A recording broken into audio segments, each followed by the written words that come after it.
cruise control. Because, okay, I really like Dave 2D's video on this. He did like a 3-minute video on it, but he did bring up, you played Valorant, right? Yes. Something I didn't know about Valorant was when you play a bunch of different, you play a bunch of rounds in a row with a team or whatever. Correct me if I'm wrong in any of this. I haven't heard this analogy, so I'm very excited. Well, you play a bunch of different rounds. You might take one round and play it as an eco round where you're just going to play and try to spend as little as possible and just get through it so that you can make bigger upgrades to your arsenal or whatever you're fighting with the next time around.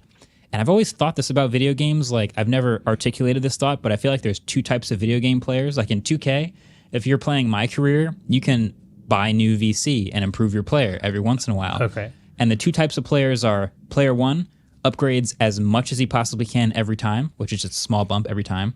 Or player two, which is me, which is play as long as you possibly can with your current player until it's basically unplayable, and then use all of your money on all of your upgrades, and you're a god. Also me. Yeah.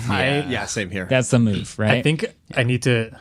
I hate to go on a gaming rant here, but I need to like change that analogy a little bit. The way you're doing it feels closer to like an MMO where you're just like, I'm not going to use my skill points until I can't kill a creature anymore. Exactly.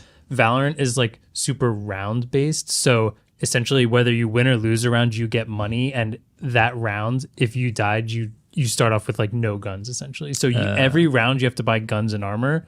And it's like it's first to win 13 rounds, and this is Counter-Strike as well. They're all like economy-based games, right? Where so like if you lose a round, it's better to just be like, this next round is going to be a wash. Yeah. It's better for me to be able to actually have my guns the next round, and then you either don't spend anything or you spend to a point where you know you can buy the next round. Right. So it's like, I like both it's analogies. a little different. Yeah. So yeah, I guess my connection back to smartphones is I think this is Samsung going, we want to spend as little as possible on R&D this time, and then maybe the bigger upgrade is next time. So like the bare minimum they could do is just throw the new chip in there and literally ship the same phone with the new chip, right? So they did a couple extra things, new camera sensors, some tweaking. They still have all those people on hire. They're working on the cameras. It's a little better this year, but like this isn't a big change.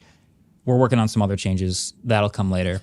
So here we are. They did it. They won last round. Yeah. 2022. Yeah. And now they're best big they're phone. just going to use the same guns going into this round and then maybe buy an op next round. So that's